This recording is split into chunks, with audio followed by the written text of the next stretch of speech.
because, we start out in this high point. You are Peter, and on this rock I will build my church, and all the gates of hell will not prevail against it. And then, like 5 verses later, Peter does something extra dumb just to make up for it. And suddenly he goes from being great Peter, the rock that built my church, to get behind me, Satan. Which is sort of the history of the church, right? It's like we do these great, so this video we did, showed sort of all the great things that the Church of the Brethren is doing around the world, and it would been just as easy to make a different video showing all the stupid things that the Church of the Brethren had dinners to do all around the world. The Church of the Brethren is full of human beings, and that's just the way we are, right? But this was a nicer video than the other one would have been. So Deb and I went to the Church of the Brethren annual conference, and this was our second ever, and the very first one was 2 years ago. So I go like 1 year to the Church of the Brethren conference, and the other year to the Mennonite conference. And so 2 years ago, when I went there, there was like 1,300 people there total, and I knew one,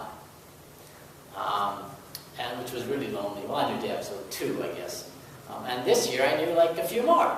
And in 2 years I'm going to know a few more. So it'll get increasingly, it'll get better. There was a pre-conference time for pastors. So we had a couple of days before the rest of the folk got there. And we had a speaker whose name was Diana Butler Bass. And you may have noticed one of her books that was on the back shelf last week. I think somebody borrowed it. She's written many books. And I love her work because she is both sort of a passionate church person and a sociologist. And so she brings not only this conviction and this belief, but also numbers and facts and like evidence to this. And so it's not just like, well, this sounds like a good idea, let's try this for a while. But like she goes, yeah, but So one of the things that's happening in the larger Church of the Brethren is that it's shrinking. And it's getting smaller. And part of the Church of the Brethren says, well, the problem is we're too liberal. If we were more conservative, then we'd be growing like all the conservative churches are. And part of the church says, no, the problem is we're too conservative, and like that way is just dying, and it's not going anywhere, and we got to become more progressive. And then a Bass comes and says, yeah, those conservative churches, they're all shrinking too. And then progressive churches, yeah, they're all shrinking too. So the fact that we're all shrinking means we're just like everybody else. Don't think you're special at all in this, right? But this is still, right, this huge cause for concern. She goes, yeah, this is a real thing. And no, there is no magic bullet for this one. We're just going to have to try to figure out what it means to be the church in the 21st century. And going, progressive or conservative, not going to help either way. The answer is somewhere else. And part of what she said the answer was gratitude, which is not the usual place we start, right? I mean, like, when I mentioned that the church all over is shrinking and, like, we're not exactly filling this building yet, what's the first, emotion that comes to you? I'm guessing it's not gratitude, right? And she says, no, you got to start with gratitude, because it changes the chemistry in your brain, right? It's not just a matter of, well, that'd be a nice idea, let's try being happy for a while. Right? Which says, no, this is actually a biochemical thing that goes on in your brain. And it is physiologically impossible to be thankful and fearful at the same time. You simply cannot do this.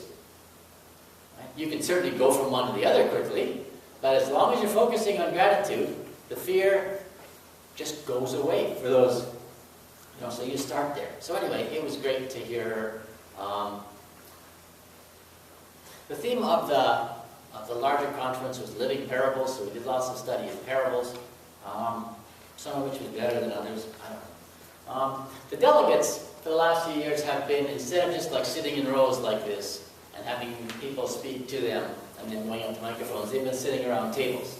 And you sit around tables with the same people sort of through all of the business sessions. And so you get to know these people and you have discussions around the table. And these are not randomly chosen people, but people who have been chosen, like you get assigned a table. And so you can't just huddle up with all of your friends and talk about stuff you all agree on. That you're going to be stuck with people that you're just not on the same page at all, and you're going to have to figure this out over the few days that you meet, which is a great thing. We had learning sessions, we had worship. conference itself was a great conference. For me, the highlight of the conference was what we didn't do, and that is that we didn't fight about sexuality. Hallelujah! Yeah, amen. Yeah. So it was noted numerous times in quiet conversation, never, because they didn't want to talk about this, that the Church of the Brethren has been arguing about sexuality for 40 years now. And we aren't done. Not by any means. And that's really depressing, honestly. So it was just such a good conference, like, not to argue about that. And instead, they decided to change the focus to this thing called compelling vision. And then it's like, so who are we? What do we want to, right? What do we want to do? Like, so this gospel, what's our thing? Right? What are we going to do with it?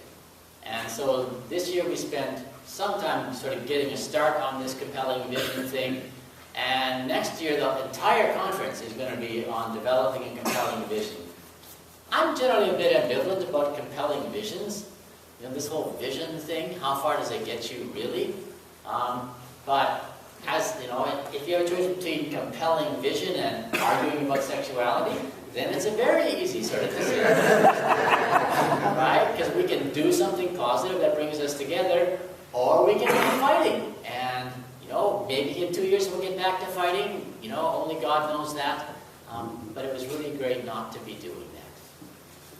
And especially, it is so good to be coming from a church that's not doing that. And so thank you very, very, very, very much for not doing that. And we're just sort of, we're just gonna do this church thing together as we are. So thank you so much. I survived another conference. 2 years I'll be back at this one, and we'll see how that goes.